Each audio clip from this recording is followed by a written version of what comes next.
Langkah memperkuat pelaksanaan kewenangan penyidikan di sektor jasa keuangan menjadi bagian penting dalam menjaga kepercayaan masyarakat terhadap industri keuangan serta memastikan stabilitas sistem keuangan nasional di tengah meningkatnya kompleksitas kejahatan keuangan.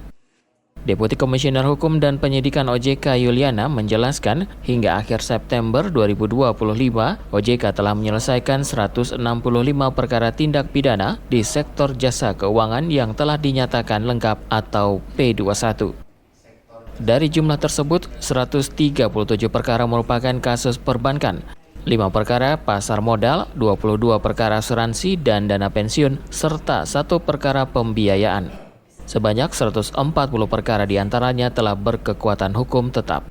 Capaian ini menunjukkan pelaksanaan fungsi penyidikan OJK berjalan efektif dan memiliki dampak nyata dalam penegakan hukum di sektor keuangan. Dari 28 kementerian dan lembaga yang memiliki penyidik pegawai negeri sipil PPNS, hanya 10 yang aktif menjalankan tugas penyidikan termasuk OJK.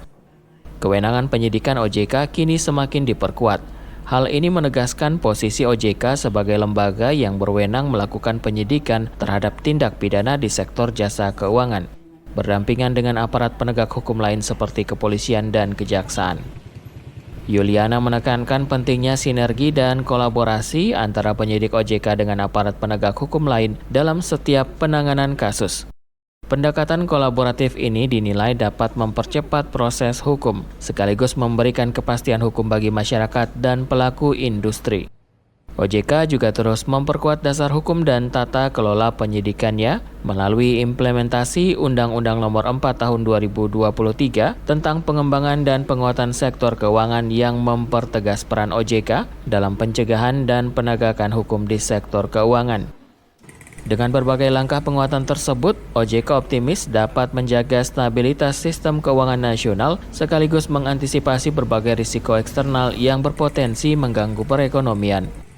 Penyidikan yang kuat dan terukur merupakan fondasi kepercayaan publik terhadap sistem keuangan yang sehat. Ambika, TVRI Nusa Tenggara Barat melaporkan.